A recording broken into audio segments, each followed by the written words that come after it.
The brutal murder of an Arkansas couple, a tragic family outing. The murder case of a couple in Arkansas is a horrifying and heartbreaking story that turned a family walk into a ruthless crime. Here are all the details of the case, from the beginning to the latest available information.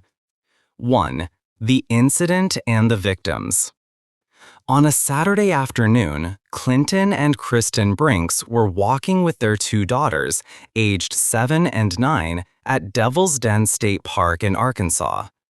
In this beautiful park, they were suddenly and inexplicably attacked with a knife.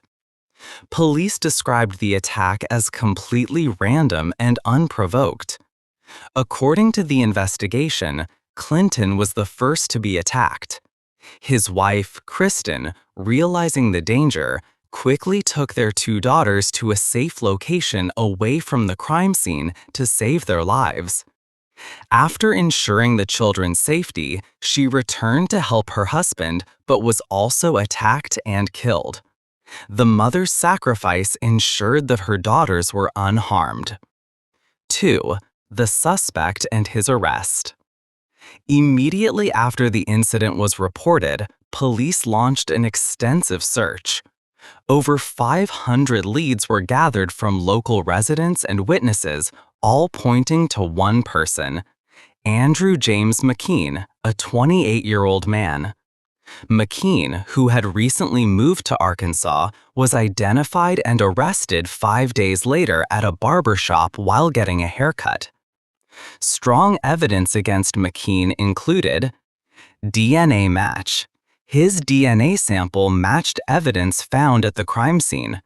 Confession. During questioning with detectives, McKean confessed to the murders of Clinton and Kristen Brinks. 3. The killer's background and possible motive. After his arrest, more information about McKean's life came to light, complicating the case. He was an elementary school teacher who had previously worked in Texas and Oklahoma but had not yet started teaching in Arkansas. A review of his records showed that McKean had engaged in unusual behavior with female students at his previous school in Texas and had been placed on administrative leave. Although no evidence of abuse was found at the time, his behavior did not meet professional standards. These records led to the hypothesis that his motive for attacking the Brinks family may have initially been the children, though police have not officially confirmed this. 4. The judicial process.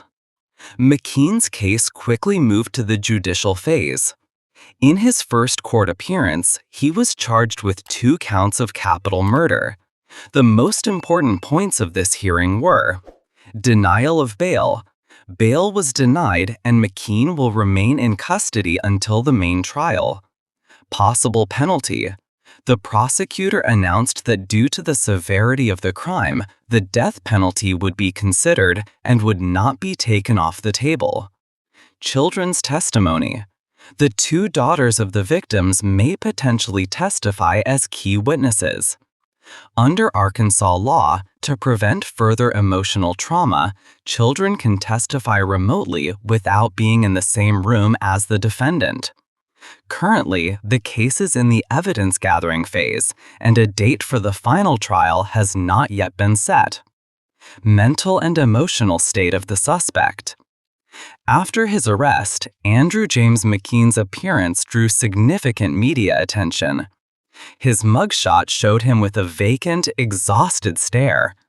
Pathologists and criminal profilers believe that this demeanor could be a sign of severe sleep deprivation and anxiety, which is often observed in individuals who have committed such heinous crimes. Some experts compared his appearance to that of another killer, Brian Kohlberger, and noted similarities in their gazes and facial expressions that could be analyzed from a criminal psychology perspective. The case sent shockwaves and caused widespread distress in Arkansas and across the United States. Arkansas Governor Sarah Huckabee Sanders expressed her deep sorrow and emphasized that, fortunately, McKean had not yet begun teaching in the state before his arrest. She also stated that officials were reviewing the incident to ensure that such an individual would never be able to work in the state's schools. This case has reignited debates about the screening and background checks for teachers in the U.S. The role of family and child testimony. One of the most tragic aspects of this case is the future of the Brinks' two young daughters. They are the only surviving witnesses to this horrific crime. Under Arkansas law, a child's testimony can be accepted in court if the judge determines they are competent. However, to protect their mental health, the court allows children to testify remotely and online so they are not forced to confront the killer directly in the courtroom. This issue could play a crucial role in the court proceedings and the final verdict. Details of McKean's interrogation and confession. According to released reports, Andrew James McKean's confession to the brutal murders at Devil's Den State Park revealed some shocking details. As the full transcripts of interrogations are typically not made public until the trial, this information is based on official statements from the police and the prosecutor's office. 1. How he confessed to the murders. After his arrest, during initial questioning with detectives, McKean confessed to the murders of Clinton and Kristen Brinks. This confession, which was made shortly after he was apprehended at a barber shop, is considered key and powerful evidence against him. 2. The police's key questions. Throughout the interrogation, police asked several crucial questions to clarify the details of the crime. Why did you do it? This question was aimed at uncovering McKean's motive. Police wanted to know if the motive was robbery, random violence, or if he had specifically targeted the family. Did you know the victims? McKean confirmed that he did not know the Brinks family and that the attack was completely random. Why didn't you harm the children? This question was particularly important given McKean's background as a teacher. Police wanted to understand why he chose not to harm the two young girls. What weapon did you use for the murders? Police sought to use this question to locate the murder weapon. 3. McKean's responses and police statements.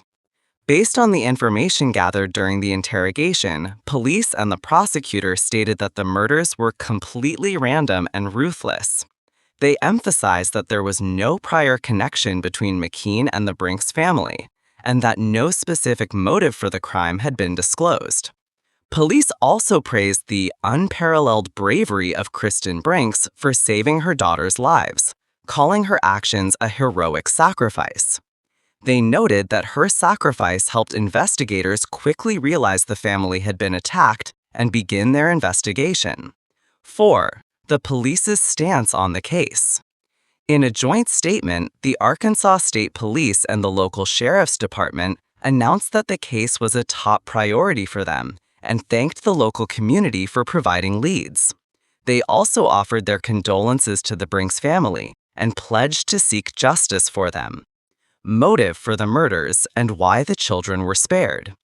Based on information released by official authorities and criminal experts, the answers to these two key questions are as follows. What was the motive for the murders? To date, the police and prosecutor's office have not officially announced any specific or convincing motive for the crime. They continue to classify the attack as completely random and without a clear motive. This places the case in the category of senseless murders, which are often committed by individuals with severe mental health issues or serious personality disorders. However, criminal experts have proposed a few hypotheses. Random violence. It's possible that McKean randomly and impulsively decided to act out violently on that day, and the Brinks family were simply victims of circumstance. Behavioral history. Given McKean's history as a teacher and his unusual behavior with female students, there's a possibility that he may have intended to harm the children, but the situation unfolded in a way that his violence was redirected toward the parents. The police have emphasized that there is no evidence of a prior connection or animosity between McKean and the Brinks family. Why were the children spared? Police and criminal experts have presented several theories, but none have been definitively confirmed. The mother's sacrifice. Kristen Brinks' bravery in saving her daughters was the primary reason they survived. She quickly moved the children away from the scene, an action that denied the killer the opportunity to harm them. Her sacrifice appears to have been the greatest protection for her daughters. Shift in focus. It's possible that when Kristen intervened to help her husband, McKean's focus shifted from the children to the parents, and this change in target led to the rescue. Killer's lack of preparation. Some experts believe that while killers often have a plan, McKean may not have been mentally prepared to confront and harm children directly, which is why he refrained from doing so. While McKean's confession has not provided a definitive answer to this crucial question, the mother's bravery remains the strongest hypothesis for why the children were saved.